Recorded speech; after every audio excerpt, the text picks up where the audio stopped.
আল্লাহর নবীর মাথার মধ্যে যেন আসমানটা ভেঙে পড়ছে। চিৎকার দিয়ে বলে, মা এটা তুমি কি বলো? এতটা পাষাণ তুমি হয়ো না। হ্যাঁ মা, তুমি না জানো আমি তোমার ভোগ ছাড়া ঘুমাই না। হে মা, তুমি না জানো তোমার হাতে ছাড়া আমি খাবার খাই না। মা, তুমি না জানো তুমি আমারে গোসল দিতা, তুমি আমারে কাপড় পরায় দিতে, তুমি না আমার মাথা আঁচড়াই দিতা। হে মা, তুমি চইলা গেলে আমি কার কাছে ঘুমাবো? তুমি চইলা গেলে আমারে কে খাওয়াই দিবে? হে মা, জন্মের পূর্বেই বাবা চলে গেছে, এখন তুমি চলে গেলে আমি কার কাছে যাব? কে আমার আদর করবে? কে আমার ভালোবাসা দিয়ে যত্ন করবে? হে মা, এতটা নিষ্ঠুর তুমি হয়ো না। হে মা, আমার না বাবা নাই তুমি জানো। তুমি চইলা গেলে আমি কার কাছে যাব? তুমি চইলা গেলে আমি কার কাছে থাকবো রে মা? হে মা, তুমি আমার রাইখা চইলা যাও না, আমি কার কাছে যাব? এই কথা বলে বলে নবী কাঁদতেছে। হ্যাঁ বন্ধু, লক্ষ্য করে দেখো, তোমার আমার নবী তাওয়াক্কালু আলাইহি ওয়া নাউযু বিল্লাহি মিন শুরুরি আনফুসিনা ওয়া মিন সাইয়্যাতি আমালিনা।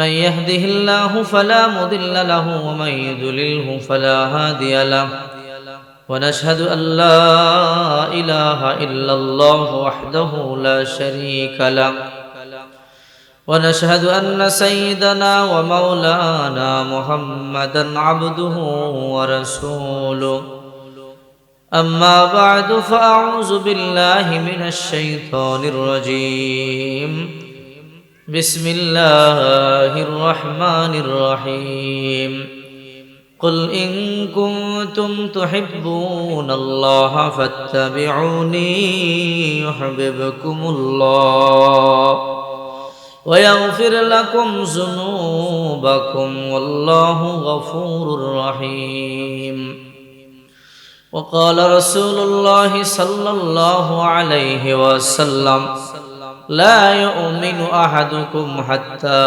أكون أحب إليه من والده وولده والناس أجمعين صدق الله مولانا العظيم وصدق رسوله النبي الكريم ونحن على ذلك لمن الشاهدين والشاكرين والذاكرين والحمد لله رب العالمين সবাই দুরূদ শরীফ পড়ি। আল্লাহুম্মা সাল্লি আলা মুহাম্মাদিন ওয়া আলা আলি মুহাম্মাদ কামা সাল্লাইতা আলা ইব্রাহিম ওয়া আলা আলি ইব্রাহিম ইন্নাকা হামিদুম মাজিদ। اللهم بارك على محمد وعلى آل محمد كما باركت على إبراهيم وعلى آل إبراهيم إنك حميد مجيد الحمد لله বগা প্রতিমা কেন্দ্রীয় জামে মসজিদের উদ্যোগে বাৎসরিক ওয়াজুদর মাহফিল আজকের সম্মানিত সভাপতি সাহেব, প্রধান অতিথি, বিশেষ অতিথিবৃন্দ, মুআজ্জাজ মুকাররম জাতির মাথার মুকুট, জাতির পথ প্রদর্শক, দুরদিনে জাতির দিশা ওয়াতন্দ্র প্রহরী, ওয়ারাসাতুল আম্বিয়া হযরতে উলামায়ে কেরাম, দূর দূরান্ত থেকে আগত আল্লাহ পাকের আশিকিন, জাকিরিন, শাকিরিন, মুহিব্বিন, মুরব্বিয়ান ইজম, কলিজার টুকরা আমার যুবক বন্ধুগণ, স্নেহের ছোট ভাই, পর্দার অন্তরালে অবস্থানরত শ্রদ্ধেয় সম্মানিত মা ও বোনেরা, মহান আল্লাহ পাক রব্বুল আলামিনের দরবারে অসংখ্য অগণিত শুকর যে আল্লাহ পাক রব্বুল আলামিন অত্যন্ত দয়া করে, মায়া করে, ভালোবেসে, মুহাব্বত করে ইহকাল জীবনে কল্যাণ, পরকাল জীবনে মুক্তির সন্ধানে বেহেশতের বাগান, জান্নাতের বাগান, উলামায়ে কেরামদের মজলিসে হাজার মানুষের ভিড় থেকে বাছাই করে, পছন্দ করে আল্লাহ পাক আমাদেরকে দয়া করে, মায়া করে পৃথিবীর সবচেয়ে দামি মজলিসে বসার তৌফিক দান করেছেন। সবাই চিল্লায় পড়ি আলহামদুলিল্লাহ। পৃথিবীর শ্রেষ্ঠতম মজলিসে বসতে পেরে খুশি না বেজার? আমাদের দেশে মেম্বার সাহেবের মজলিস দামি হয়, এর থেকে দামি হয় চেয়ারম্যান সাহেবের মজলিস, ঠিক কি না? এর থেকে দামি হয় এমপি সাহেবের মজলিস, এর থেকে দামি হয় মন্ত্রী সাহেবের মজলিস তার থেকেও দামি হয় প্রধানমন্ত্রীর মজলিস। যেই প্রধানমন্ত্রীকে আমরা ভোট দিয়ে প্রতিনিধি বানিয়েছি ওই প্রধানমন্ত্রীর মজলিসেই আমরা সবাই ঢুকতে পারি না। আর যিনি কাছে নিয়ে কইলে গলা নষ্ট হয়ে যাবে, 20 মিনিট আলোচনা করতে পারবে। মাইক তো ভালো না, কিছু বলি নাই, এখন বলাইলেন আপনারাই। আপনাদের মাইক একদম ভালো না। আমি জানি না, শুধু আমি বলছি না, এর আগে কেউ বলে গেছে। আর কেউ বলছে বলছে কাছে বললে গলা তো নষ্ট হয়ে যাবে, আমি ওয়াজ করতে পারবো না। কথা বুঝে আসছে? আমরা প্রতিদিন ওয়াজ করি, আমাদের আইডিয়া আছে না? আমি ওনাকে দুঃখ দেওয়ার জন্য কথাটা বিলকুলই বলতাম না, উনি যেহেতু বলছে এই জন্য বলতেছি। এইরকম যদি শোনেন আমি বলতে পারবো, না হলে শুধু শুধু ওয়াজ মজা হবে না, আমিও বলে ভালো ভালো বলতে পারবো না, অনেক সমস্যা হবে, আমি কথাই বলতে পারবো না।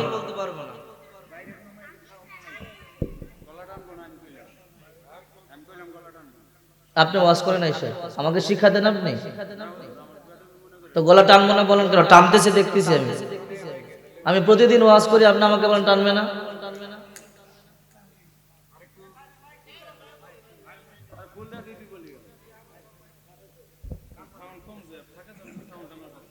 উনি বলে যে গলা টানবে না, উনি ওখান থেকে জানে, আর আমি ওয়ান করতেছি। আমি বিলকুল ওনার কিছুই বলতাম না, সত্যি আমি কারো কারো বলি না। পরে বলে যাই যে ভাই মাইক ঠিক না, উনি যেহেতু বলেছে আমাকে এই জন্য আমি বলেছি। কারণ মাইক যে ভালো না আপনারা বুঝতে পারছেন, কথা ঠিক না ভাই? ঠিক। যাই হোক, আমি বলতেছিলাম এই মজলিসটা সাধারণ মজলিস না, এটা পৃথিবীর শ্রেষ্ঠতম মজলিস, ঠিক কিনা বলেন? রাসূল পাক সাল্লাল্লাহু আলাইহি সাল্লাম বলেন মাজলিসু ফিকহিন খায়রুম মিন ইবাদাতি 60 সানা। দ্বীনের ফিকহের মজলিসগুলোতে আল্লাহ আর রাসূলের যে মজলিসগুলো হয়, কোরআন সুন্নাহর মজলিসে কেউ আমল আর ইখলাসের নিয়তে কিছু সময় বসলে আল্লাহ পাক 60 বছর নফল ইবাদত করবার সমান সওয়াব দিয়ে দেন। প্রধানমন্ত্রীর মজলিসেই ঢোকা যায় না, আর যিনি প্রধানমন্ত্রী ওনার মজলিসে কি সবাই চাইলেই ঢুকতে পারে? নসিব লাগে, ঠিক কিনা বলেন? অনেকে বাইরে ঘুরবে, ভিতরে ঢুকতে পারবে না, কারণ সব কিছুর আল্লাহর তৌফিক লাগে। অনেক মুফতি, অনেক মুহাদ্দিস, অনেক হাজি, অনেক হাফেজ কোরআন, মুয়াজ্জিন, ইমাম এশার নামাজ জামাতে পড়তে পারে না, ঠিক কিনা বলেন? মনে বড় ব্যথা, বড় দুঃখ, সারা জীবন আজান দিয়েছি, ইমামতি করেছি, আজকে এশার নামাজ জামাতে পড়তে পারলাম না, মনে ব্যথা, হাসপাতালে পড়ে আছে। আল্লাহ তৌফিক দেয় নাই, আসতে পারে না, ঠিক কিনা বলেন? আরে রাসূল তো আবু জাহেলকেও দাওয়াত দিয়েছে, হযরত ওমরকেও দিয়েছে। আবু জাহেল ছিল সবচেয়ে বেশি শিক্ষিত মক্কা, দেখতে সুন্দর, সবচেয়ে ক্ষমতাওয়ালা বাদশা ছিল, সবচেয়ে ধনী ছিল। সে আবু জাহেলকে আল্লাহ হেদায়েত দেন নাই, দিয়েছেন বকরি রাখাল হযরত ওমরকে, ঠিক কিনা বলেন? আল্লাহ চেহারা দেখে বিচার করেন না, তাকওয়া অন্তর দেখেন। এই মজলিসে বসলেই 60 বছর নফল ইবাদত করবার সওয়াব। অনেকে বাইরে ঘুরবে, ভিতরে ঢুকবে না, উপর থেকে তো মঞ্জুরি হতে হবে, ঠিক কিনা বলেন? আল্লাহ তো তৌফিক দেওয়া লাগবে, ঠিক কিনা? আল্লাহ যে তৌফিক দিয়েছেন, চিল্লায় পড়েন আলহামদুলিল্লাহ। কিয়ামতের ময়দানে আল্লাহ তাআলা প্রত্যেকের জবানটাকে বন্ধ করে দিবে। আল ইয়াউমা নাখতিমু আলা আফওয়াহিহিম ওয়া তুকাল্লিমুনা আইদিহিম ওয়া তাশহাদু আরজুলুহুম বিমা কানু ইয়াকসিবুন। আপনার আমার মুখ বন্ধ করে দিবে, আমাদের নাক, কান, চোখ, হাত, পা, আঙ্গুল, অঙ্গ প্রত্যঙ্গ আপনার পক্ষে অথবা বিপক্ষে সাক্ষী দিবে। খোদার কসম করে বলি, যে পা দিয়ে হেঁটে হেঁটে এসেছেন আল্লাহ আর রাসূলের মুহাব্বতে, এই পা কিয়ামতের ময়দানে আপনার পক্ষে সাক্ষী দিবে। যে চোখ দিয়ে তাকিয়ে আছেন, এই চোখ আপনার পক্ষে সাক্ষী দিবে। যেই কান দিয়ে শ্রবণ করতেছেন, এই কান আল্লাহ পাকের সামনে আপনার পক্ষে সাক্ষী দিবে। যেই সময় আপনি এখানে বসে বসে অতিক্রান্ত করতেছেন, যেই দোকানপাট বন্ধ করে এসেছেন, যে গাড়ি পার্কিং করে এসেছেন, প্রত্যেকটা বস্তু কিয়ামতের ময়দানে আপনার পক্ষে সাক্ষী দিবে। আল্লাহ যদি চান কিয়ামতের ময়দানে তোমার কোন নেক আমল আমার দরবারে কাজে আসে নাই, আল্লাহ পাক চাইলে আজকের এই বসাকে কেন্দ্র করে আল্লাহ পাক আপনাকে আমাকে মাফ করে দিতে পারে, ঠিক কিনা বলেন? শেখুল হাদিস আল্লামা জাকারিয়া রাহমাতুল্লাহি আলাইহি লিখেছেন, আল্লাহ পাকের নবী হযরত মুসা আলাইহিস সালাম হেঁটে যাচ্ছেন, তুর পর্বতে আল্লাহর সাথে কথা বলবেন, রাস্তায় দেখেন একটা গোশতের টুকরা কিন্তু প্রাণ আছে, হাত পা নাই, চোখ আছে, মুখ আছে, কান আছে, কথা বলতে পারে। মুসা আলাইহিস সালামকে সালাম দিয়ে বললেন, ও আল্লাহর নবী কোথায় যান? আল্লাহর সাথে কথা বলতে তুর পর্বতে যাই। তো আল্লাহকে জিজ্ঞাসা করবেন, আমার আল্লাহ আমাকে কেন বানিয়েছে? মুসা আলাইহিস সালাম বললেন, কেন? বলে, ও আল্লাহর নবী, আমাকে আল্লাহ অনেক বছর আগে বানিয়ে ফেলে রেখেছে, কোনো কাজে লাগায় না, হাত দেয় নাই, পা দেয় নাই, চলতে ফিরতে পারি না, শুধু কথা বলতে পারি, দেখতে পারি। তো কেন বানিয়েছে জানতে পারো ইচ্ছা, দয়া করে আল্লাহকে জিজ্ঞাসা করবেন। আল্লাহর পয়গম্বর মুসা আলাইহিস সালাম আল্লাহর সাথে কথা বললেন। আসার সময় জিজ্ঞাসা করলেন, আপনার বান্দা জিজ্ঞাসা করেছে কেন বানিয়েছে? তো আল্লাহ পাক বললেন, তাকে বলে দিও তাকে জাহান্নামে দেওয়ার জন্য বানাইছে। নাউজুবিল্লাহ পড়ে। জাহান্নাম কি সুসংবাদ না দুঃসংবাদ? তো মুসা আলাইহিস সালাম যখন ফিরে যাচ্ছেন, ওই গোশতের টুকরা বলে, আল্লাহর নবী, আল্লাহকে জিজ্ঞাসা করেছেন? বলে, হ্যাঁ করেছি। কি বলেছে? আল্লাহ যা বলেছে জানতে চেও না, তোমার মনের জ্বালা আরো বেড়ে যাবে। বলে, কি বলেছে বলেন? বলে, না জানতে চেও না, তোমার জন্য কোনো সুসংবাদ নাই, তোমার জন্য দুঃসংবাদ। বলো, আল্লাহর নবী, আমাকে তো আল্লাহ এমনি অনেক কষ্ট রাখছে, আর কি কষ্ট দিবে? তারপরও বলেন না, আল্লাহ কি বলেছে তা বলেন। বলে, তাই জানতে চাও? বলে, হ্যাঁ। বলে, আল্লাহ তোমাকে জাহান্নামে দেওয়ার জন্য বানাইছে। তো এই গোশতের টুকরা পড়ছে আলহামদুলিল্লাহ। তো মুসা নবী তো রাগী নবী, বলছে, এই বেটা, জাহান্নাম কি তুমি জানো? প্রজ্বলিত আগুন পুড়ে ছাই করে দেয়, ধ্বংস করে দেয়। সাপ আর বিচ্ছুর কামড় সহ্য করতে পারবি? কেন আলহামদুলিল্লাহ বলেছো? বলো, আল্লাহর নবী, আমি তো মনে করেছি আমার আল্লাহ আমার ভুলেই গেছে, অনেক বছর আগে বানিয়ে ফেলে রেখেছে, চলবার ফিরবার ক্ষমতা দেন নাই। আমি মনে করেছি আমার আল্লাহ ভুলেই গেছে। আজকে আপনার মাধ্যমে জানতে পারলাম অন্তত আমার আল্লাহ আমাকে ভুলে যান নাই। আমাকে আল্লাহ জাহান্নামে দিবেন মানি আমার আল্লাহ আমার খবর রাখেন। তো যে আল্লাহ আমাকে বানিয়েছে, আল্লাহ যদি আমাকে জাহান্নামে দিয়ে খুশি হয়, আমি তাতেই খুশি আছি। এই জন্য পড়ছি আলহামদুলিল্লাহ। আলহামদুলিল্লাহ বলতে দেরি, ওই গোশতের টুকরা সুশ্রী বালক যুবক হইয়া দাঁড়াইতে দেরি নাই। আল্লাহ নবী তো কথা ডাইরেক্ট বলতেন, আল্লাহ আপনি বলেছেন তাকে জাহান্নামে দিবেন, এখন আপনি তাকে সুশ্রী বালক যুবক বানাই দিলেন, কারণ কি?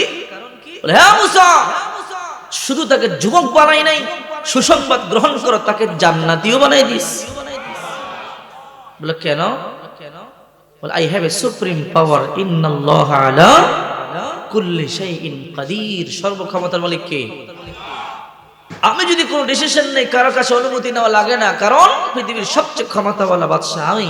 আমার সিদ্ধান্ত ছিল তাকে জাহান্নামে দিব ঠিকই, কিন্তু তার শুকুর আমার কুদরতি অন্তরে এমন জোশ খেলে গেছে, সিদ্ধান্ত পরিবর্তন করে তাকে জান্নাতের যুবক বানাই। সবকিছুর মালিক কে? জোরে বলেন। তো আমরা আল্লাহকে খুশি করতে চাই কি চাই না? আল্লাহকে খুশি করার জন্য এখানে কারা কারা আসছেন হাত তোলেন। আল্লাহ প্রত্যেকটা হাতকে আপনি জান্নাতি বানান, সবাই বলে আমিন। আল্লাহ কি ছোট? আমাদের আল্লাহ পাক কি ছোট না বড়? কত বড়? অনেক বড়। এই প্যান্ডেলের সমান। সবাই ধৈর্য সহকারে শুনবেন এবং সবাই বুঝবেন। কিছু সময়ের জন্য অমনোযোগী হলে কিছু বুঝবেন না। এক সাহাবী রাসূল মসজিদে বসা বারান্দায় বাইরে এক পড়লেন সাহাবী, লাকাল হাম ইয়া রাব কামা ইয়ামবাগি লিজালালি ওয়াজহিকা ওয়া আযিমি সুলতানিক। আয় আল্লাহ, আপনার শুকরিয়া আদায় করলাম ততটুকুন যত বড় আপনি, আপনার শুকরিয়া তত বড় যত বড় আপনার ক্ষমতা। এবার বলেন আল্লাহ কত বড়, আল্লাহর ক্ষমতা কত বড় কেউ জানে? আকাশের যত ফেরেশতা আছে নেকি লেখার, সবার কলম বন্ধ হয়ে গেছে। আল্লাহ কি লিখবো? আপনার বান্দা এমন কিছু কথা বলেছে, আপনার ক্ষমতা যত বড়, প্রশংসা তত বড়। আপনার ক্ষমতা কত বড় আমরা তো জানি না, আপনি কত বড় আমরা জানি না, কি লিখবো? আল্লাহ বললেন উকতুব কামা ক্বাল আবদি ফানা আজিজু ইয়াউমাল কিয়ামা। বান্দা যা বলছে তাই লিখে রাখো, কিয়ামতের দিন আমি নিজের হাতে পুরস্কৃত করব। জিবরাইল চলে আসে, ইয়া রাসূলুল্লাহ আপনার সাহাবী কি বলেছে? বলে, কেন? আকাশে যত ফেরেশতা আছে কলম বন্ধ। রাসূল ডাকলেন, এই সাহাবী কি বলেছে? বলে, আমি তো এই বাক্য পড়েছি, প্রশংসা করেছি। বলে, আকাশের সব ফেরেশতার কলম বন্ধ, কি লিখবে? আল্লাহ নিজের হাতে তোমার পুরস্কৃত করবেন। আল্লাহ কতবার কেউ জানে? আর একটু সামনে যাই, একটু আলোচনায় যাব। বুখারী শরীফের একটা ব্যাখ্যা গ্রন্থ আছে কাশফুল বারি, আছে না নাই? আরেকটা ব্যাখ্যা গ্রন্থ আছে ফজলুল বারি। বুখারী শরীফের ব্যাখ্যা গ্রন্থ ফজলুল বারিতে আল্লামা সিদ্দিক আহমদ ওসমানী রাহমাতুল্লাহি আলাইহি লিখেছেন, একবার জিবরাইল নবীজির কাছে 25 থেকে 30 বার আসলেন একদিন, একদিনেই 25 থেকে 30 বার। কথাগুলো বুঝবেন।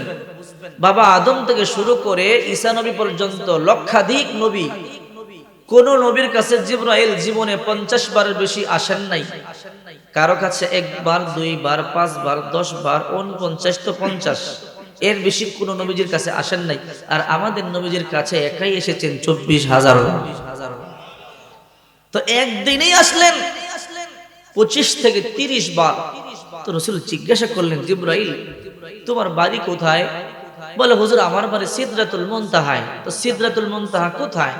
বলে, এই পৃথিবী থেকে প্রথম আকাশটা, প্রথম আসমানটা 500 বছরের রাস্তা দূরে। সুবহানাল্লাহ পড়ে। মোটা 500 বছরের রাস্তা সমান, টোটাল 1000 বছর। প্রথম আসমানটা শুধু কাঁচ দিয়ে আল্লাহ বানিয়েছেন। প্রথম আসমানে গাছপালা, নদী নালা, খাল বিল আছে, সাগর মহাসাগর আছে। ওই সমুদ্রের পানিগুলো কিছুটা নীল, তাই নীল দেখতে পাই। সুবহানাল্লাহ বলেন। প্রথম আকাশ থেকে দ্বিতীয় আকাশটা 500 বছরের রাস্তা দূরে, মোটা 500 বছরের রাস্তা সমান, মিন হাদিদিন, শুধু লোহা দ্বারা বানিয়েছে। সুবহানাল্লাহ পড়ে। দ্বিতীয় আকাশ থেকে তৃতীয় আকাশটাও 500 বছর দূরে, মিন নুহাফিন, হলুদ রঙের তামা দিয়ে বানিয়েছে। লম্বা, এইদিকে বলবো না। চতুর্থ মিন ফিদ্দতিন, পঞ্চম মিন যাহাবিন, সোনা দিয়া, রূপা দিয়া। সুবহানাল্লাহ। ষষ্ঠ আকাশ মিন মারমারতিন, বাইদ, মারমর পাথর, যা কাঠে লাগলে কাঠ সোনা হয়ে যায়। সপ্তম মিন ইয়াকুতিন হামর, লাল ইয়াকুত পাথর, যা থেকে দামি আর কিছু নাই, যা জান্নাতের পিলারগুলো যা দিয়ে বানানো হয়েছে। তো প্রত্যেকটা আকাশ থেকে 500 বছর দূরে, মোটা 500 বছর, 7 আকাশ মিলিয়ে 7,000 বছর। ঠিক আছে? তো জিবরাইল বলে, হুজুর জমিন থেকে 7 আসমান 7,000 বছর, আরো 7,000 বছর উপরে গেলে সিদরাতুল মুনতাহা, ওখানে আমার বাড়ি। কথাগুলো বুঝবেন। ঠিক আছে? তো ওখান থেকে এসেছি। বলে, ওখান থেকে এসেছো, এত দ্রুত চলতে পারো? বলে, হুজুর জানতে চান? বলে, হ্যাঁ। তো লিখেছেন বুখারী শরীফের ব্যাখ্যা গ্রন্থ ফজলুল বারিতে লিখেছেন, হুজুর আমি কত দ্রুত চলতে পারি জানতে চান? বলে, হ্যাঁ।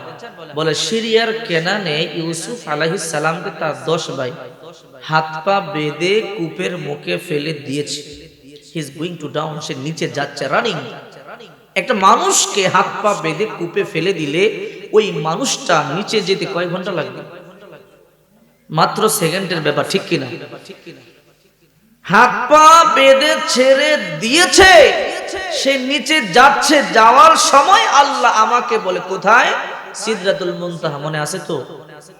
আমি সিদরাতুল মুনতাহায়। আল্লাহ বললেন, তাড়াতাড়ি সিরিয়ার কেনানে যাও, আমার ইউসুফকে নোংরা পানি থেকে হেফাজত করো।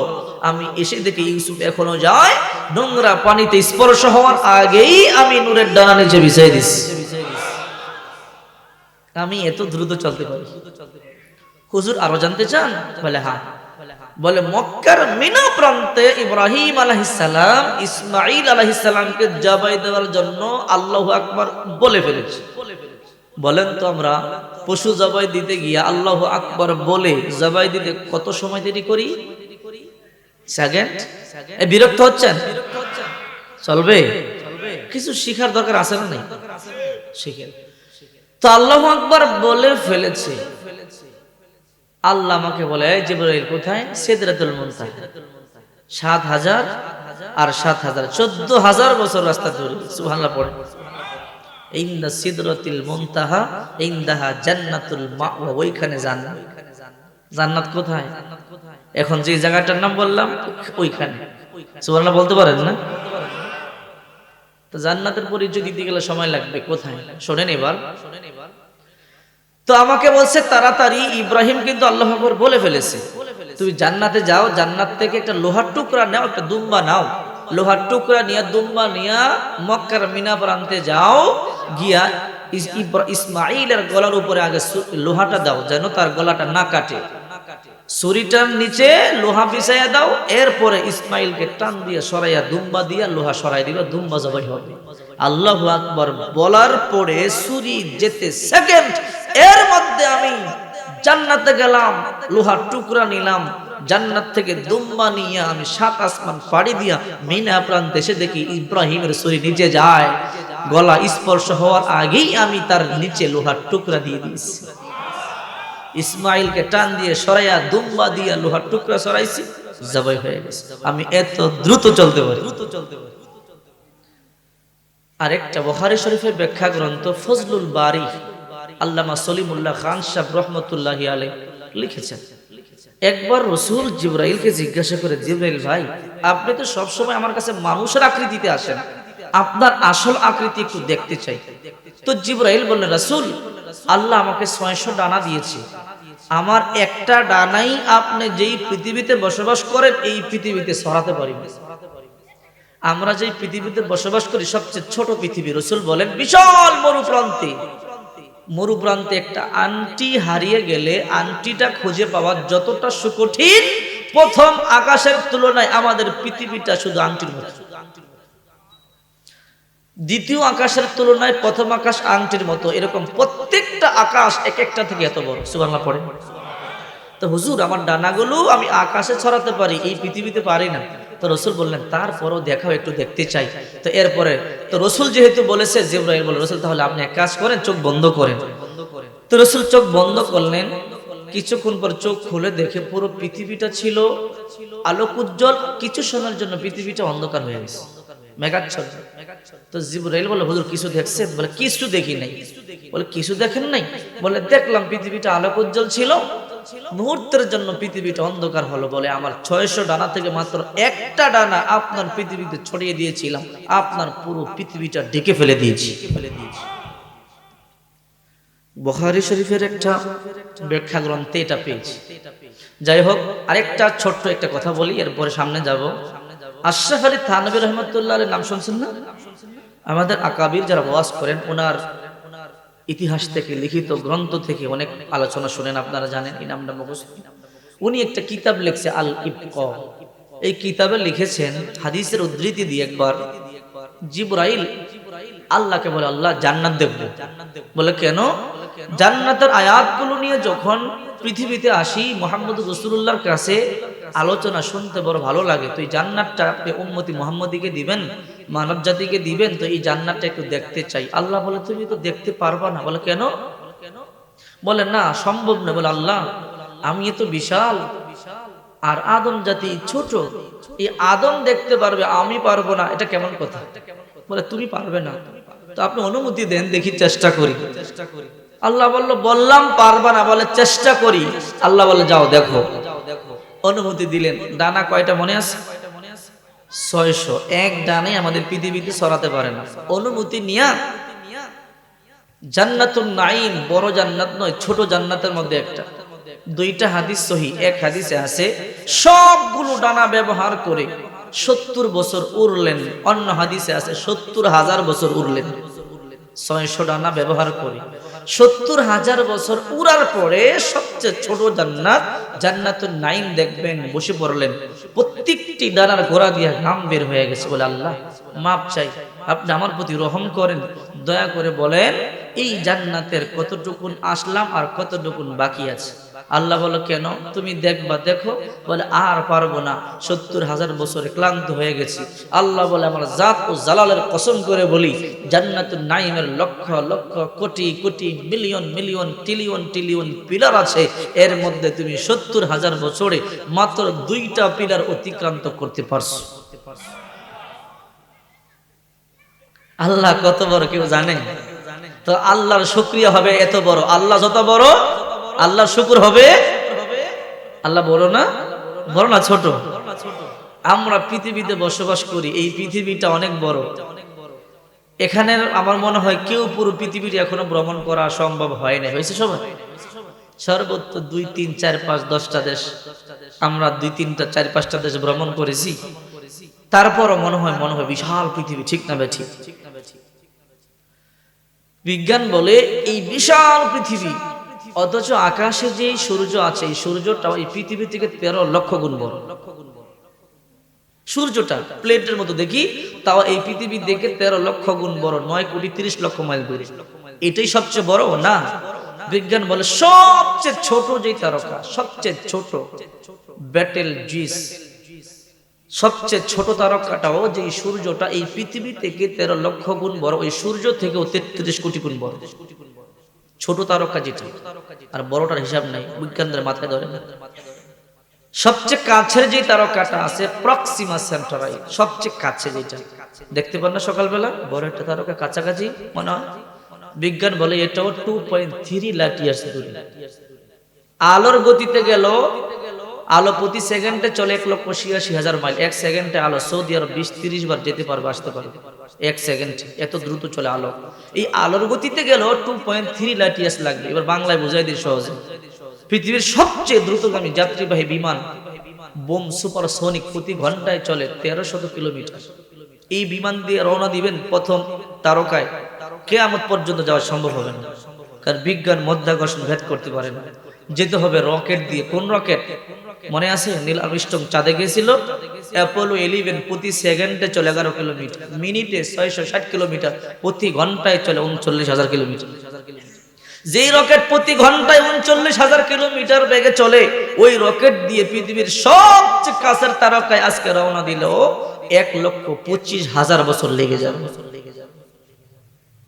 আল্লাহ ওই কথা সূরা মুলকে বলেন, ওয়ালাকাদ যায়্যানাস সামা আদ-দুনিয়া বিমাসাবিহা ওয়া জাআলনাহা রুজুমান লিশ-শায়াতিন ওয়া আ'তাদনা লাহুম আযাবাস সাঈর।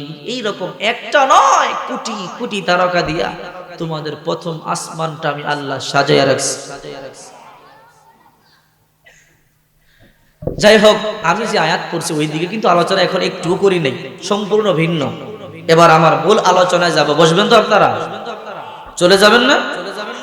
আমি আয়াত পড়ছি সূরাতুল আলে ইমরান 3 নম্বর পারা 13 নম্বর পৃষ্ঠা 3 নম্বর লাইনের 30 নম্বর আয়াত।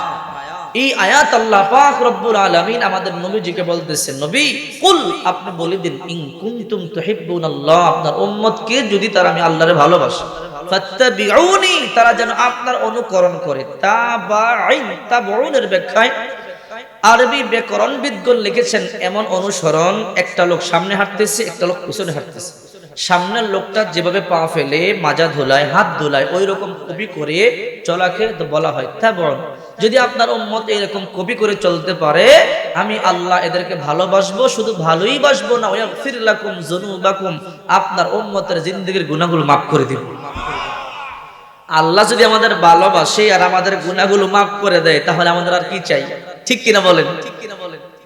রাসূল বলেন, যে হাদিস পড়েছি, লা ইউমিনু আহাদুকুম হাত্তা আকুনা হাব্বা ইলাইহি মিন ওয়ালিদিহি ওয়া ওয়ালাদিহি ওয়ান নাসি আজমাইন। তোমরা ততক্ষণ পর্যন্ত পরিপূর্ণ মুমিন হতে পারবে না যতক্ষণ পর্যন্ত তোমরা তোমাদের মা বাবা, ভাই বোন, স্ত্রী, সন্তান, সন্ততি, গোটা পৃথিবীর মানুষ থেকে আমি নবীকে বেশি ভালো না বাসবো। পরিপূর্ণ মুমিন হতে পারবা না।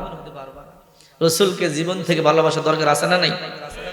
একদিন হযরতে ওমর রাদিয়াল্লাহু তাআলা আনহু যখন রানিং প্রেসিডেন্ট, তো মসজিদে নববীতে বসে বসে কাঁদতেছেন আর গালে থাপড়াইতেছে, নিজের গালে নিজে, কেউ নাই, একা একা। হযরতে ওসমান রাদিয়াল্লাহু তাআলা দেখে ফেললেন, ঢুকে হাত চেপে ধরলেন। ওমর ভাই, আপনি কেন কাঁদেন? মানে কি কয়া আমার, কিসে তোমারে কাঁদায়, কি হয়েছে, আপনি আমাদের প্রেসিডেন্ট, কেন কাঁদেন?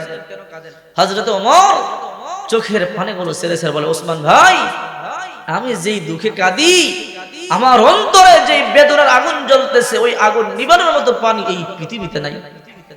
ওসমান তো অবাক হয়ে গেছে, কি বলেন আপনি? বলে, হ্যাঁ। হযরত ওসমান বলে, ওমর ভাই, কেন কাঁদেন, কি হয়েছে আমাকে একটু বলেন, কি দুঃখ আপনার, কেন আপনি কাঁদেন, আমাদেরকে একটু বলেন। হযরত ওমর বলতেছে, ওসমান ভাই, তুমি তো জানো আমি একজন জাতি বকরি রাখাল ছিলাম, মাঠে ঘাটে বকরি চড়াতাম। একদিন বকরির পাল নিয়ে আমি বাড়িতে আসলাম, আমার খালাম্মা একটা চর দিলেন। আমি জিজ্ঞাসা করলাম, আম্মা জান, কেন আপনি চর দিলেন? আমার খালা আম্মা বলল, বোকা ওমর, পালের মধ্যে বকরি একটা কম কেন? সামনে যদি বকরি কম হয় তোমার চাকরি কিন্তু থাকবে না। হে উসমান ভাই, আমি সেই উমর। আরেকদিন আমি মাঠে ঘাটে বকরি চড়াই বাড়িতে গেলাম, হঠাৎ করে আমার আব্বা জান গালের মধ্যে চর বসায় দিল। আমি বললাম, আব্বা জান কেন আপনি বিনা দোষে আমাকে চর দিলেন, কোনো কথা নাই। আব্বা বলে, বোকা ওমর, মাথার মধ্যে উঠে পায়খানা করে সে দৌত করবার মতো সময় কি তোমার হলো না? আমি বললাম, আব্বা জান মাঠে বকরি বেড়া দুম্বা ওর চড়াই কখন মাথার মধ্যে পায়খানা করেছে টের পর্যন্ত পাই নেই। হে উসমান ভাই, আমি সেই গর্দব বোকা ওমর, আমি বকরি রাখাল ওমর, আজকে অর্ধ জাহানের বাদশাহ। কোন কারণে জানো? বলে, কোন কারণ? বলে, এটা আমার কোনো শিক্ষকতা যোগ্যতা নয়, এটা আমার কর্তৃত্ব নয়, এটা একমাত্র বিশ্বনবী মুহাম্মদ রাসূলুল্লাহর আদর্শের কারণ। হে ওসমান ভাই, পরিপূর্ণ মুমিন হতে পারবা না। সাহাবীরা নবীজিকে সরাসরি যতটা ভালোবাসছে, পিছনে আরো বেশি ভালোবাসছে, ঠিক কিনা বলেন? আমরা তো স্বার্থপর মুসলমান, সামনাসামনি প্রশংসা করি কিন্তু পিছনে গীবত করি, এরকম আছে না নাই? সাহাবীরা মুনাফিক মার্কা মুসলমান নয়, রাসূলকে জীবদ্দশায় যতটা ভালোবাসছে পিছনে আরো বেশি ভালোবাসছে। তার জ্বলন্ত প্রমাণ হলো হযরত আমর ইবনে আস রাদিয়াল্লাহু তাআলা আনহু।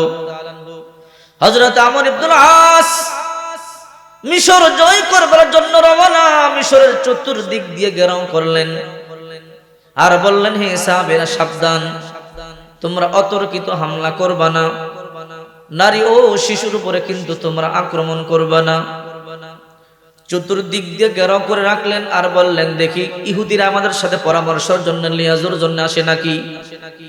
ওই দিকে ইহুদিরা টেনশনে পড়ে গেছে। ইহুদিদের নেতা বলতেছে, তোমরা ভয় পেও না, মুসলমানরা অতর্কিত হামলা করবে না। বলে, তাহলে কি করব? বলে, আজকে বুধবার, আগামীকাল বৃহস্পতিবার যেতে দাও। শুক্রবার দিন মুসলমানগুলো নামাজের জন্য পাগল হয়ে যায়। মুসলমানেরা যখন নামাজের জন্য প্রস্তুতি গ্রহণ করবে, নামাজে দাঁড়াবে, পিছন দিক থেকে আমরা অতর্কিত হামলা করব, মুসলমানদের কল্লাগুলো ফেলে দেব। এদিক দিয়ে আমর ইবনে আস বলতেছে, সাবধান, অতর্কিত হামলা মুসলমানরা করবে না। দেখি ইহুদিরা আমাদের সাথে পরামর্শের জন্য আসে কিনা।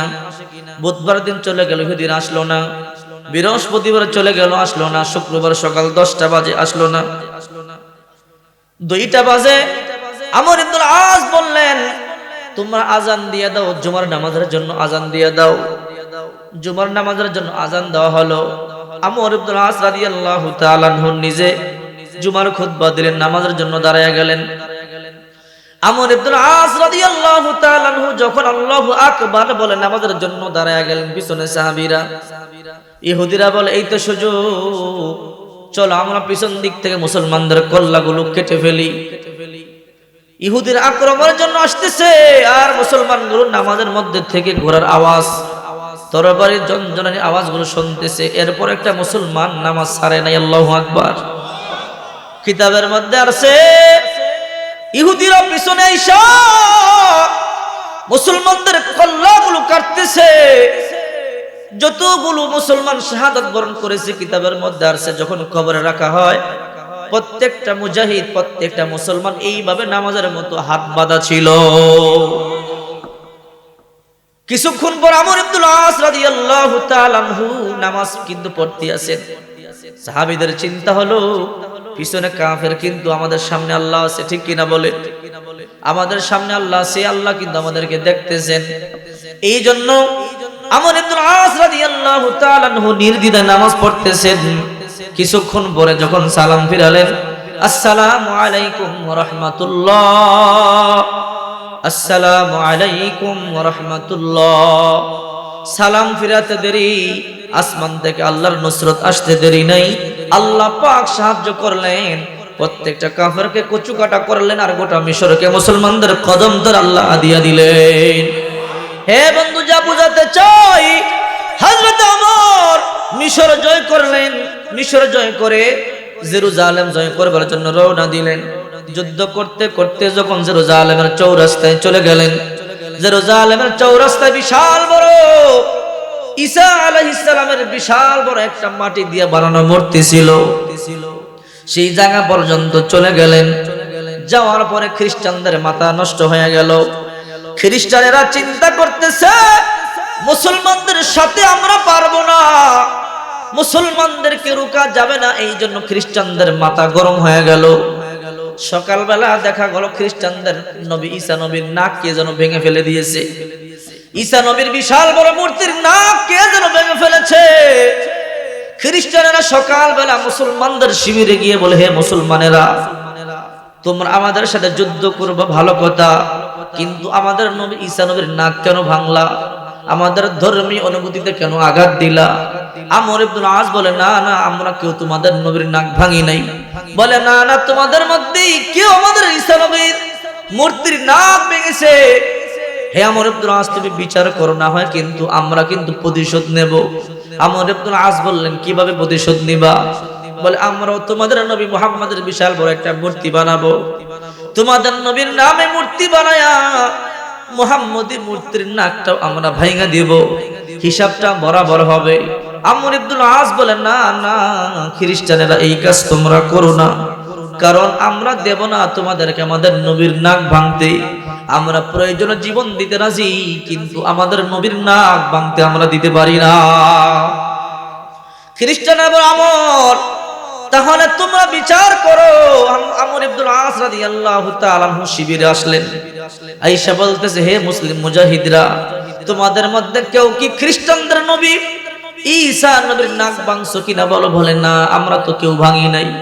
ও গো আল্লাহর নবীর সাহাবী আমর, আপনি জানেন আমরা এই কাজ কোনোদিন করতে পারি না। আমরা আল্লাহর নবীর হাতে গড়া সাহাবী, আমরা কোনোদিন রাতের আধারে কোনদিন মানুষের অন্তরে আঘাত দিতে আমরা পারি না, আমাদের নবী শিক্ষা দেয় নাই। আমর ইবনে আস বলে, এটা আমিও বিশ্বাস করি, কিন্তু খ্রিস্টানদেরকে বলতে বোঝাতে পারি না। আমর ইবনে আস গেলেন, হে খ্রিস্টানেরা, আমাদের মধ্য থেকে কেউ তোমাদের নবীর নাক ভাঙে নাই।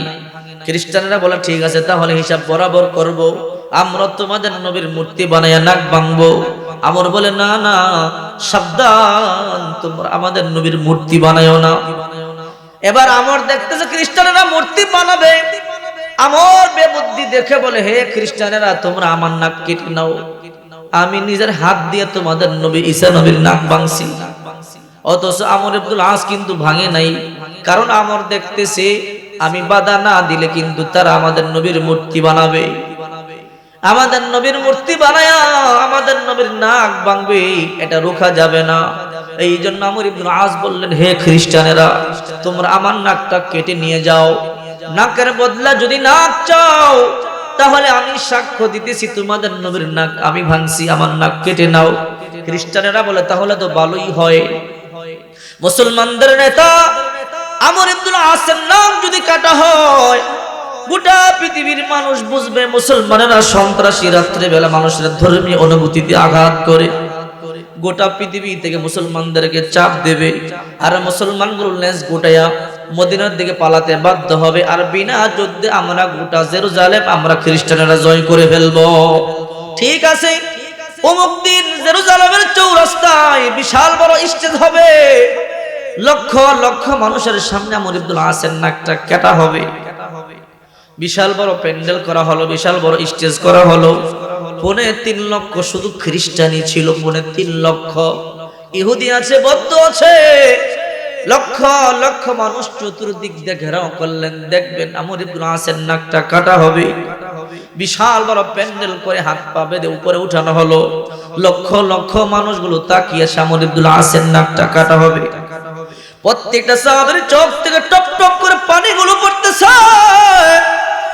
আমর ইবনে আস বলে, হে সাহাবীরা, তোমরা কেন কাঁদো? বলে, ওগো আমর, আমরা জানি আপনি আল্লাহর নবীর হাতে করা সাহাবী, আপনি এই কাজ করতে পারেন না, আপনি খ্রিস্টানদের নবীর নাক ভাঙেন না, এটা আমরা বিশ্বাস করি। আল্লাহর নবীর হাতে করা একটা সাহাবীর বিনা দোষে নাকটা কাটা হবে, আমরা কোনো মুসলমান সহ্য করতে পারি না, এই জন্য কান্নাস। অথচ আমর ইবনে আস রাদিয়াল্লাহু তাআলা হাসতেছে। সাহাবীরা বলে, আপনি কেন হাসেন? হে আমর, এখনই আপনার তাজা নাকটা কাটা হবে, কিন্তু আপনি কেন হাসেন? বলে, ও গো আল্লাহর নবীর সাহাবীরা, আমি তো সফল হয়ে গেছি। বলে, কিভাবে সফল? বলে, আল্লাহ তাআলা আমার নাক কবুল করছে, নবীজির প্রেমে আমি আমার নাকটা উৎসর্গ করতে পারতেছি। কিয়ামতের ময়দানে আল্লাহ যদি বলে, আমর তোমার কোন নেক আমল আমার দরবারে কাজে আসে নাই, হে ফেরেশতারা আমরকে ধাক্কায়া ধাক্কায়া জাহান্নামে ফেলে দেয়। ও আল্লাহর নবীর সাহাবীরা, ওই দিন যদি আমি আমার কোন নেক আমল আল্লাহর দরবারে পেশ করতে নাও পারি, ওই দিন আমার পকেট থেকে নাকটা বের করে বলবো, আল্লাহ এই যে দেখেন না, এই তাজা নাকটা কিন্তু আমি আপনার নবীর জন্য উৎসর্গ করে দিয়েছিলাম। আমার কোন নেক আমল যদি আজকে আপনার দরবারে কাজে না আসে, এই যে তাজা নাকটা দেখতেছেন, এই নাকটা কিন্তু আমি আপনার বন্ধুর প্রেমে ভিলাইয়া দিয়েছিলাম। অথচ আপনার বন্ধুকে আপনি অনেক ভালোবাসতেন, পিয়ারা নবী মুহাম্মদ রাসূলুল্লাহর জন্য এই নাকটা ভিলাইয়া দিয়েছিলাম। হে মালিক, আজকে এই নাকটার বদৌলতে আপনি দয়া করে জান্নাতের মধ্যে একটু জায়গা দিয়া দেন। হে সাহাবীরা, আমি বিশ্বাস করি কিয়ামতের ময়দানে আল্লাহ তাআলা নাকটার বদৌলতে আমার আল্লাহ জান্নাত দিতে পারে। হায় হায়, সাহাবীদের ঈমানটা কেমন! নবীজির কৃত্রিম মূর্তি বানায়া মাটির নাক ভাঙবে, এটা আমর ইবনুল আস রাদিয়াল্লাহু তাআলা সহ্য করতে পারলেন না। লক্ষ লক্ষ মানুষ দাঁড়িয়ে আছে, আমর ইবনুল আসের নাক কাটা হবে, হাত পা বাঁধা, এখনই নাকের ডগার মধ্যে ছুরি, নাক কেটে ফেলবে সবাই। দেখো আমর ইবনুল আসের নাকটা কি করে কাটা হয়। এখনই ছুরি চালাবে, এখনই নাকটা কেটে ফেলবে। মধ্যখান থেকে একটা বয়োবৃদ্ধ মানুষ দাঁড়ায় বলে, সাবধান হে খ্রিস্টানেরা, মুসলমানদের নেতা আমর ইবনুল আসের নাক তোমরা ভাঙো না, নাক তোমরা কাইটো না। কে ছিল? খ্রিস্টানদের সবচেয়ে বড় আলেম, খ্রিস্টানদের ধর্মগুরু দাঁড়ায় গেছে। আল্লাহু আকবার। খ্রিস্টানদের ধর্মগুরু দাঁড়ায় গেছে। হে খ্রিস্টানেরা, সাবধান, মুসলমানদের নেতা আমর ইবনুল আসের নাক কাইটো না। বলে, কেন? পকেট থেকে বের করে বলে, দেখো আমাদের ঈসা নবীর নাক আমার পকেটে। বলে, হুজুর এই নাক আপনি কোথায় পেলেন? বলে, আমি আমার নিজের হাত দিয়া আমাদের নবী ঈসা নবীর নাক ভাঙছি। হুজুর আপনি কেন ভাঙছেন? বলে, হে খ্রিস্টানেরা, মুসলমানেরা যেইভাবে দুর্বার গতিতে জেরুজালেম আক্রমণ করবার জন্য আসতেছিল, মুসলমানদেরকে প্রতিবাদ করবার মতো, প্রতিহত করবার মতো ক্ষমতা আমাদের ছিল না। এই জন্য চক্রান্ত করেছিলাম, যে কোনো একটা চক্রান্তে ফাঁসাইয়া মুসলমানদেরকে আমরা সন্ত্রাসী প্রমাণ করব। সারা পৃথিবীর মানুষ মুসলমানদেরকে সন্ত্রাসী বললে মুসলমানগুলো ভয়ে পালাবে মদিনায়, আর আমরা বিনা যুদ্ধে জেরুজালেম জয় করব। হে খ্রিস্টানেরা, আল্লাহর কসম করে বলি, আমর ইবনুল আসের কলিজার মধ্যে যে মুহাম্মদী প্রেম দেখেছি, তার নাক কেন কাটবি না? তার নাক কাইটা তার রাসূলের ভালোবাসা অন্তর থেকে দূর করতে পারবি না। শুধু নাক কেন, তার কলিজা কাইটা টুকরা টুকরা করলো, এরপরও তার কলিজা থেকে মুহাম্মদের ভালোবাসা দূর করতে পারবি না। হে খ্রিস্টানেরা, সফলতা যদি পাইতে চাও তাড়াতাড়ি আয়, কালেমা পড়ে আমরা মুসলমান হয়ে যাই। আল্লাহু আকবার। সবাই মুসলমান, বিনা যুদ্ধে গোটা জেরুজালেম আল্লাহ মুসলমানদের কদম তলে দিয়ে দিয়েছে। সুবহানাল্লাহ পড়ে। এই জন্য আল্লাহ তাআলা বলেন, কুল ইন কুনতুম তুহিব্বুনাল্লাহ ফাত্তাবিউনি ইউহিব্বুকুমুল্লাহ ওয়া ইয়াগফির লাকুম যুনুবাকুম ওয়াল্লাহু গফুরুর রহিম। হে নবী, আপনার উম্মতকে বলে দিন, যদি আপনার উম্মত আমি আল্লাহকে ভালোবাসতে চায়, তারা যেন আপনার অনুকরণ করে, আপনাকে ভালোবাসে, আপনার তাআত করে যদি আপনার হুবহু কপি করে চলতে পারে, আমি আল্লাহ এদেরকে ভালোবাসবো। শুধু ভালোই বাসবো নয়, ওয়াগফির লাকুম যুনুবাকুম, এদের জিন্দেগীর সব গুনাহ আমি আল্লাহ maaf করে দিব। আল্লাহু আকবার। অথচ সেই নবীকে আমরা ভালোবাসতে পারলাম, ঠিক কিনা বলেন? বছর একবার জিলাপি আর মিষ্টি খাওয়ার নাম ভালোবাসা না, ঠিক কিনা? প্রতিটা ক্ষেত্রে রাসূলকে জীবন থেকে বুঝি ভালোবাসা লাগবে। দেখেন, রাসূল যখন সবচেয়ে ব্যথায় ব্যতীত হতেন, আল্লাহ বলতেন, রাসূল কি চান বলেন, আপনি চাবেন তো আমি দিয়ে দেব। রাসূল প্রত্যেকটা ক্ষেত্রে বলতেন উম্মত চাই মাফ করে দেন আমি খুশি। রাসূল মক্কায় টিকতে পারলেন না, মার খাইছে। তায়েফে গেলেন, তায়েফেও টিকতে পারলেন না, মারছে। রক্তাক্ত অবস্থায় ফিরে আসলেন। চিন্তা করতেছে কোথায় যাব, মা নাই, বাবা নাই, কেউ নাই, কার কাছে যাব? তাই কাঁদতে কাঁদতে মক্কার হেরামে বসে হেলান দিয়ে কাঁদতেছে। এই অবস্থায় ঘুমায় বসে, এখনো শরীরে রক্ত, এত দুঃখী নবী। আল্লাহ বলে জিবরাইল আমার বন্ধুকে সান্ত্বনা দেওয়ার মতো কেউ নাই, যা আমার বন্ধুরে আজকে আমার বাড়িতে নিয়ে আয়। সুবহানাল্লাহ বলে, আরশে আজিমে নিয়ে আয়। জিবরাইল আসলেন, নবীকে নিয়ে গেছে আরশে আজিমে। আল্লাহ বলে নবী আপনি আজকে যা চাবেন তাই দিয়ে দিও। সুবহানাল্লাহ বলে, কি চান বলেন? আপনার মা নাই, বাবা নাই, দাদা নাই, দাদি নাই, কেউ নেই, এই জন্য আপনার মক্কার কাফেররা মারে, তায়েফের লোকেরা মারে, আমি আপনার সাথে আছি, আপনি আজকে যা চাবেন তাই দিব। খেয়াল করেন আরশে আজিমের কথা বলতেছি। হাদিস শরীফের মধ্যে আসছে রাসূল বলে সত্যি দিবেন? বলে হ্যাঁ। বলে লা আসআলুকা বিনতি ফাতিমা, আজকে আমি আমার মেয়ে ফাতেমাকে চাই না। লা আসআলুকা আম্মি আব্বাস, আমি আমার চাচা আব্বাসকে চাইতে আসি নাই। লা আসআলুকা আবি আব্দুল্লাহ, আমি আমার বাবা আব্দুল্লাহরে চাই না। লা আসআলুকা উম্মি আমিনা, আমার মা আমিনাকে চাই না। আসআলুকা উম্মতি, উম্মত দিয়ে দেন, মাফ করে দেন, তাইলে খুশি। আল্লাহ বলে এত উম্মত পাগল নবী তো দেখি নাই। আরে স্পেশাল কিছু চান? এই উম্মত তো সারা জীবনই চাইছেন মক্কায়, তায়েফে, সব জায়গায়। বলে আমার উম্মত থেকে স্পেশাল কিছু নাই। আল্লাহ বলে বাবা যান, কসম করে বললাম কিসমাতুল কিয়ামাতু নিসফাইনি, কিয়ামতকে দুই ভাগ করব, এক ভাগ আপনার মাঝে, এক ভাগ আমার মাঝে। আপনি বলতে থাকবেন তো আমি মাফ করতেই থাকবো। যান। 3 দিন খাবার নাই। বিশ্বনবী ক্ষুধার্ত অবস্থায় কার কাছে বলবেন? মসজিদে গিয়ে কাঁদতেছেন। মসজিদের মিম্বারে বসে বসে বাঁকা হইয়া কাঁদতেছেন, চোখ থেকে টপ টপ করে পানিগুলো পড়ে।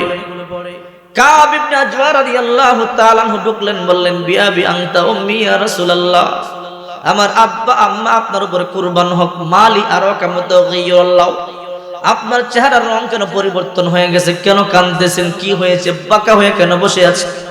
রাসূল বলেন কাব মা দাখালা ফি জাওফি মা ইয়াদখুল জাওফা যাতি কাবতি মুনযু সালাত, 3 দিন হয় আজকে এক লোকমা খানা আমি খাইতে পারি না, আমি দাঁড়াতে পারি না। হে কাব, এই জন্য আমি একা একা কাঁদতেছি, আমি কার কাছে বলবো? তোমাদের যদি ক্ষুধা লাগে আমার কাছে এসে বলতে পারো, তোমাদের দুঃখ হলে আমার কাছে বলতে পারো, আমি কার কাছে বলবো? এই জন্য একা একা আমি মসজিদের মধ্যে কাঁদতেছি। আল্লাহ বলে জিবরাইল যাও বন্ধুরে গিয়ে বলো যা চাবো তা দেব। জিবরাইল আসলেন, ইয়া রাসূলুল্লাহ ডান দিকে তাকান, কি দেখতে পান? বলে উহুদ পাহাড়। আপনি বলতে দেরি, আল্লাহ তাআলা স্বর্ণ দ্বারা বান্ধাইয়া দিতে দেরি নাই। আল্লাহ বলে হে সাবিরা জিবরাইল, আমি উহুদ পাহাড় স্বর্ণ দ্বারা বান্ধাই দিলে খুশি হব না? বলে কি করলে খুশি হবেন? আমার উম্মতকে মাফ করে দিলেই আমি নবী সবচেয়ে বেশি খুশি হয়ে যাব। প্রতিটা দুঃখের সময় উম্মত, ইন্তেকালের দিন জিবরাইল দাঁড়ানো, আজরাইল জান কবজ করবে, নবীজির চোখ থেকে টপ টপ করে পানিগুলো পড়ে। জিবরাইল বলে নবীজি এখন কেন কাঁদেন? আপনি তো নিজের চোখে জান্নাত দেখেছেন, আপনি জানেন জান্নাত মৃত্যুর পরে জান্নাতে যাবেন। দুনিয়ার কষ্টের জিন্দেগি শেষ, ইন্তেকালের পর জান্নাতে চলে যাবেন। কেন কাঁদেন? আজকে কি আপনার ফাতেমার কথা মনে পড়ছে? বলে না। ইয়া রাসূলুল্লাহ, তাহলে কি হাসান হোসেনের কথা মনে পড়ছে? বলে না। কেন কাঁদেন? কি দুঃখ আপনার? বলে আমার উম্মতের কি হবে? আমাকে আজকে আল্লাহর কাছে যেতে হবে, আমার উম্মতকে কে দেখবে? আমার উম্মতের সমস্যা হলে দৌড়ে আসতো, উম্মতের পেটে ক্ষুধা লাগলে দৌড়ে আসতো, নবী গো ঘরে খাবার নাই, আমি আল্লাহর সাথে ডাইরেক্ট কথা বলতাম। আজকে আমি চইলা যাব, আমার উম্মতের কি হবে? আমার উম্মতের চোখের পানিগুলো কে মুছবে? এই হাত দিয়ে উম্মতের চোখের পানিগুলো মুইছা দিতাম। অনাহারি উম্মতকে রাস্তা থেকে তুইলা করে নিয়ে মুখের মধ্যে খাবার দিতাম। আব্দুল্লাহ নামের ল্যাংটা সাহাবীকে ঘরে নিয়ে নিজের জুব্বাটা আমি খুলে দিতাম। আমার উম্মতের বিহাল অবস্থা কে দেখবে? আল্লাহর শাহজাহান থেকে ডাক দিয়ে বলে নবী আপনি কাঁদবেন না, আমি আল্লাহ ওয়াদা দিলাম আজ থেকে আপনার উম্মতের জিম্মাদারি আমি আল্লাহ নিজে নিয়ে নিলাম। হে বন্ধু, এই নবীর আর কাঁদাইও না। জন্মের পরে উম্মতি উম্মতি বলে কেঁদেছেন, গোটা জিন্দেগি ভর উম্মতি বলে কেঁদেছেন। এখনো রওজা পাকে শুয়ে সে উম্মতি উম্মতি বলে কাঁদে। জন্মের আগে বাবা নাই, 6 বছর বয়সে নবীজির মা নাই। এতিম নবী মাঠে মক্কার ছেলেগুলো খেলাধুলা করে, নবীজি খেলেন না, দাঁড়ায় দাঁড়ায় খেলা দেখেন। সন্ধ্যাবেলা যখন সন্তানদের বাবার আয়েশা সন্তানদের কোলে নিয়ে যায়, চুমু খায়, নবীজি দাঁড়ায় দাঁড়ায় দেখেন আমার আব্বা থাকলে তো আমারও কোলে নিত। মনের দুঃখ কার কাছে বলবি? সন্ধ্যা হয়ে গেছে, সব ছেলেরা চলে গেছে, আল্লাহর নবী জান্নাত দাঁড়ায় রইছে। সন্ধ্যা হয়ে গেছে, 6 বছরের শিশু নবী মা আমেনা চিৎকার করতেছে, সন্তান দেখুন আসে না। ঘর থেকে বের হয়ে বলে, হে মক্কার লোকের, আমার সন্তানকে তোমরা দেখছো কিনা বলো। বলে না, তোমার সন্তানকে দেখি নাই। একজন বলে, আমেনা তোমার সন্তানকে দেখেছি, আমার বরমতের পাদদেশে কাঁদতেছি। মা আমেনা দৌড়ে গেলেন, গিয়ে দেখে আল্লাহর নবী ছোট শিশু সারা পর্বতের পাদদেশে আব্বা আব্বা বলে কান্দে। মা বলে, সন্তান কেন কাঁদো, কি হয়েছে আমারে বলো। বলে, মা মক্কার ছেলেরা খেলাধুলা করে, আমি খেলি না, যখন দেখি বাবারা কোলে নিয়ে যায়, হে মা বলো না আমার বাবা কই, আমার বাবা কেন আমার কোলে নেই না রে মা, আমি আমার আব্বার কোলে উঠবো। মা কলিজার মধ্যে ব্যথা, হারানো যন্ত্রণা সন্তানের মুখে, স্বামীর কথা মনে পড়ে ঘুমন্ত বেদনা যেন উতলিয়ে উঠলো। এ সন্তান, তোমার বাবা নাই, তুমি কি করে তোমার বাবার কোলে উঠবে?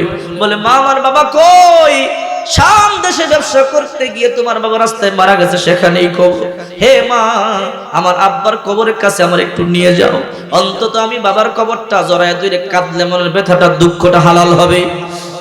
নিজের মা সন্তানকে নিয়ে শ্বশুরের কাছে যায় মা আমেনা, গিয়ে বলে, হে শ্বশুর যান, আপনার নাতির কান্না থামান। চাচা আব্দুল মুত্তালিব বলে, দাদা কি হয়েছে বলো। দাদা আমার আব্বা কই, আব্বার কোলে উঠতে মনে চায়। নাতি, তোমার দাদা নাই, তোমার বাবা নাই। বলে, দাদা অন্তত আব্বার কবরের কাছে আমার একটু নিয়ে যান, যেন কবরটা জিয়ারত করতে পারি, দুঃখটা কমবে। দাদা বলতেছে, হে উম্মে ঈমান নামক দাসীকে বলতেছে যাও। আর পুত্রবধূ আমেনাকে বললেন, যাও আমার নাতিকে নিয়ে তোমরা দুইজনে যাও, কবরটা জিয়ারত করে তাড়াতাড়ি নিয়ে আসবা। আল্লাহর নবীকে মাঝে বসাইছে উম্মে ঈমান আর আল্লাহর নবীর মা, দুইজনে দুই প্রান্তে বসে শিশু নবীকে নিয়ে যাইতেছে সেই সুদূর সামদেশে। আল্লাহর নবী শিশু নবী বারে বারে বলে, মা আমার আব্বার কবরটা আর কতটুকু দূরে গো। বলে, আর একটু সামনে গেলেই বাবা তোমার আব্বা জানের কবর। কিছু দূর যাওয়ার পরে আবার বলে, মা আমার আব্বার কবরটা আর কতটুকু দূরে গেলে পাবো। বলে, বাবা আর একটু দূরে গেলে তোমার আব্বার কবর পাবা।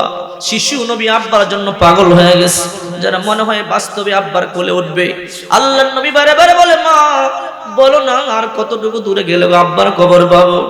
এক পর্যায়ে মা বলতেছে, হে বাবা মুহাম্মদ, এই যে পুরাতন একটা কবর দেখতেছো, এই কবরে তোমার আব্বা জান ঘুমিয়ে আছে।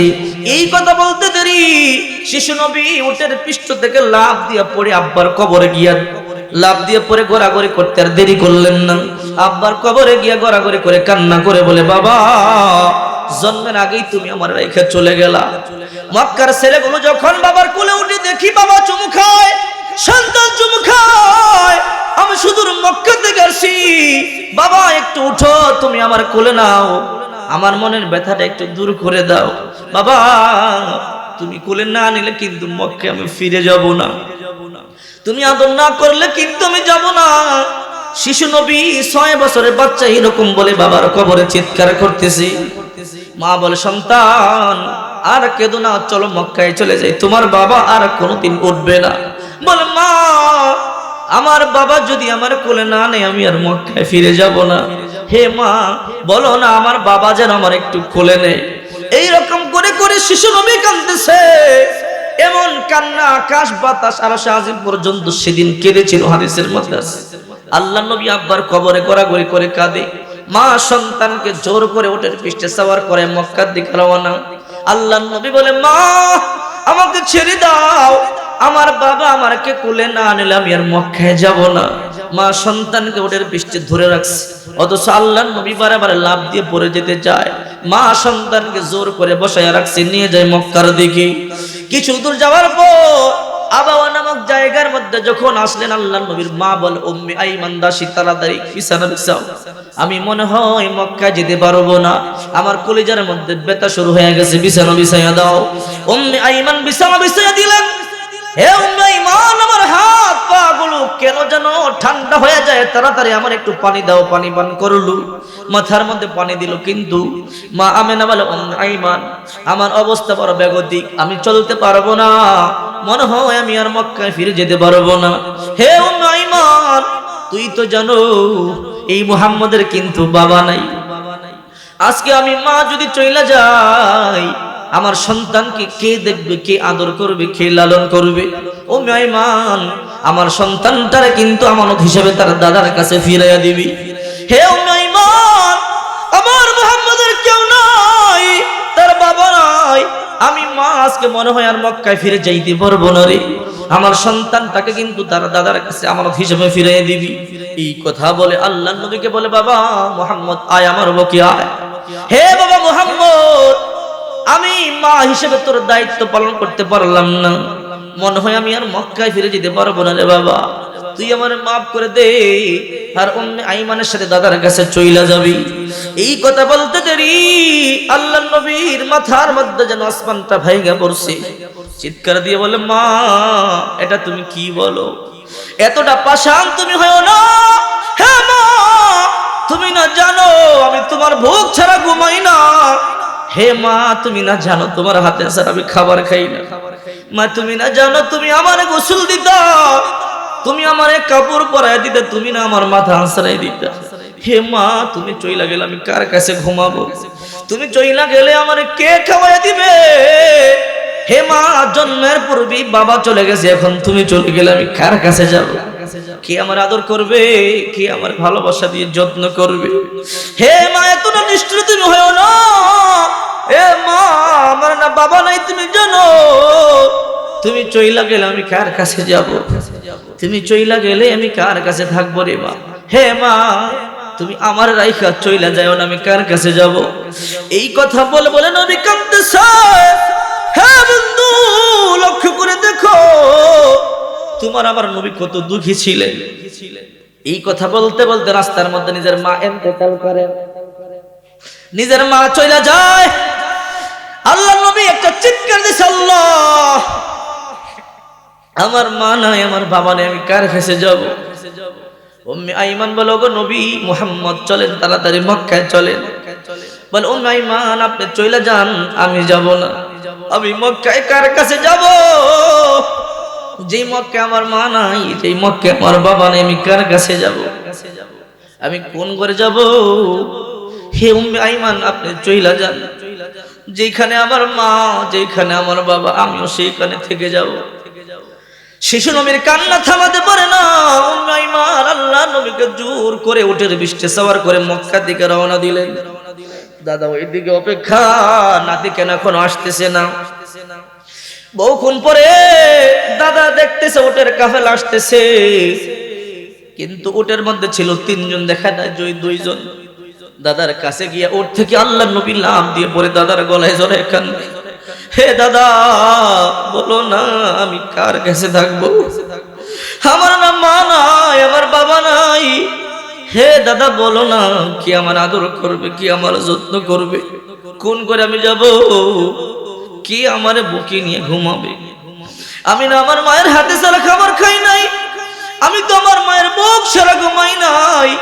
হে দাদা বলো না, আজ থেকে কি আমারে খাবার খাওয়াই দিবে? কে আমার বুকে নিয়ে ঘুমাবে? কে আমার আদর করবে? কে আমার যত্ন করবে?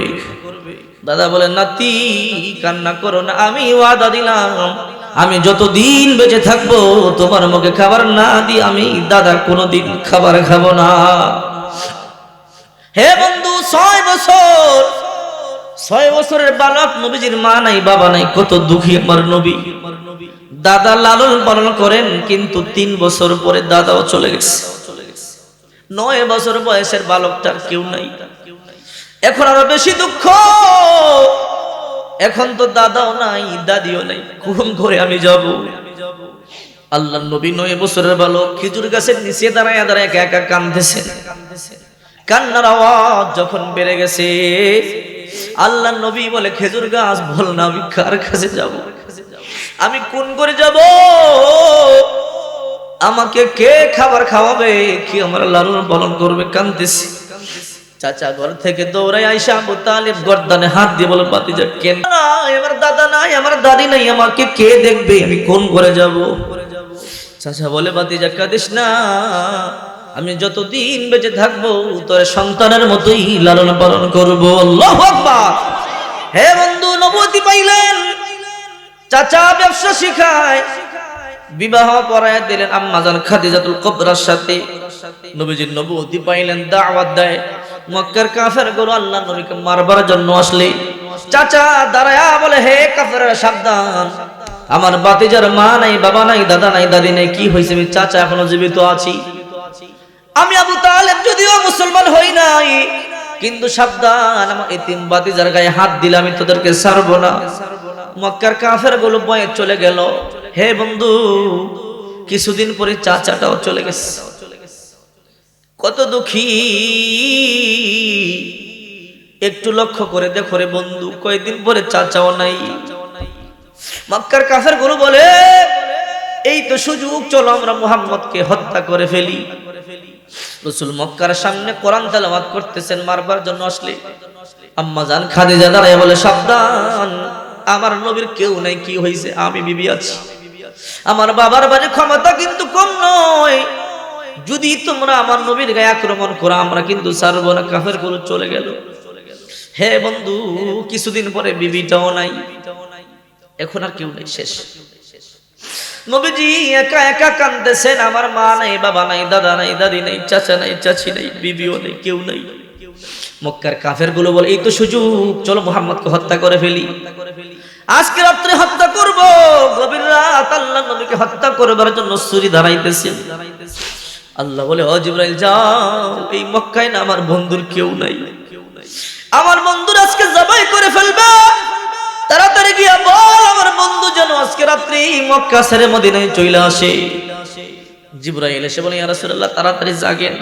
কেন? মক্কার কাফেরগুলো আজকে কিন্তু আপনারা জবাই করবে, আপনাকে হত্যা করবে, তাড়াতাড়ি বের হন, আপনি মক্কা ছেড়ে মদিনায় যান। নবীজির মাথার মধ্যে যেন আসমানটা ভাঙা পড়ছে। হায়, যে মক্কায় আমি বড় হয়েছি, যেই মক্কায় আমার মা ছিল, বাবা ছিল, যেই মক্কায় আমার দাদা ছিল, দাদি ছিল, যেই মক্কায় আমার ঘর বাড়ি ছিল, সেই মক্কা ছেড়ে চলে যাব, এটা যেন আল্লাহর নবী মানতে পারেন না। ঘর থেকে বের হলেন, বের হয়ে কাবা ঘরের সামনে গিয়ে নবী কাঁদতেছে। ফালাম্মা হাজারান নবী মিন মক্কা ইলাল মদিনা فانتفت النبي إليها مرة بعد مرة ففاضت عيناه بالدموع। চোখ থেকে টপ টপ করে পানিগুলো পড়তেছে। এক কদম মদিনার দিকে যায় তো এক কদম মক্কার দিকে ফিরে আসে। হায় রে কাবা, মনের মধ্যে বড় আশা ছিল তোর খেদমত করব, তোর সামনে রাইখা প্রভুর গোলামি করব, কিন্তু তোর সন্তানগুলো আমারে মক্কায় থাকতে দিল না রে। আল্লাহর নবী মনকে মানাতে পারে না, মদিনার দিকে যায়, আবার মক্কার দিকে আসে। একবার লাফ দিয়ে আল্লাহ নবী মক্কা ঘরের দরজার সামনে আসলেন। আয়েশা দেখে মক্কার দরজার সামনে একজন কাফের দাঁড়ানো, নাম উসমান ইবনে তালহা, যার হাতে মক্কার কাবা ঘরের চাবি। রাসূল বলে, হে উসমান ইবনে তালহা, একটু কাবা ঘরের দরজাটা খুইলা দাও, ভিতরে দুই রাকাত নামাজ পড়ব। উসমান ইবনে তালহা বলে, না, তোমাকে দেওয়া হবে না। বলে, ভাই একটু চাবিটা দাও না, ভিতরে দুই রাকাত নামাজ পড়ব। বলে, না না, তোমার তো সাহস বড় কম না, তাড়াতাড়ি ভাইগা যাও, তোমাকে চাবি দেওয়া হবে না। আল্লাহর নবী বলে, ভাই আমি তো তোমাদের মক্কা ছেড়ে চলেই যাব, দাও না একটু চাবিটা, ভিতরে ঢুইকা প্রভুর কুদরতি কদমে একটু সেজদা দেই। উসমান ইবনে তালহা নামক কাফির আল্লাহর নবীকে ধাক্কা দিয়ে দিছে, ফালায় দিছে। আল্লাহর নবীর গর্দানের মধ্যে টান দিছে। নবী তো সুন্দর মানুষ, গর্দান মোবারকটা শুইলা গেছে, রক্ত বের হয়ে গেছে, রক্ত ঝরতেছে। আল্লাহর নবী এইভাবে হাত দিয়ে রক্তগুলো সামনে এনে বলে, কি করলি তুই? কেন আমার রক্ত জড়াইলি? কেন আমারে মারছো? আমি তো তোমার চাবি চাই নাই, মাত্র খুইলা দাও, 2 রাকাত নামাজ পড়বো। কেন তোমরা আমারে মারো? আজকে আমার মা নাই, আমার বাবা নাই, থাকলে আমারে মারতে দিত না, তোমরা কেন আমারে মারো? বলে, তাড়াতাড়ি ভাইগা যাও, না হলে কিন্তু তোমার হত্যা করা হবে। আল্লাহর নবী কাঁদতেছেন আর বলতেছেন, ওসমান আজকে তুমি আমার ধাক্কা মাইরা খেদাই দিলা, এমন একদিন আসবে যেই দিন এই চাবিটা নিয়ে তুমি ভিক্ষুকের মতো আমার সামনে দাঁড়িয়ে থাকবা। আল্লাহ নবী কাঁদতে কাঁদতে মদিনায় গেলেন। 3 দিন 3 রাত পাড়ি দিয়ে আল্লাহর নবী মদিনায় গেলেন। চোখ ভরা অশ্রু, বুক ভরা বেদনা, নবী একটা ভাষণ দিলেন। হে মদিনার লোকেরা, আমার না মা না, হে আমার বাবা নাই, দুনিয়া আমার কেউ নাই। হে মদিনার লোকেরা, আমার না দাদা নাই, দাদি নাই, আমার চাচা নাই, চাচি নাই। হাতের আস্তিনটা এইভাবে বের করে বলে, দেখো আমার কেমন মার দিছে। এই মক্কার লোকেরা আমার মারছে, তায়েফের লোকেরা মারছে। হে মদিনার লোকেরা দেখো গো, আমার হাতটা জর্জরিত হয়ে গেছে, আমার পুরো দেহটা জর্জরিত হয়ে গেছে।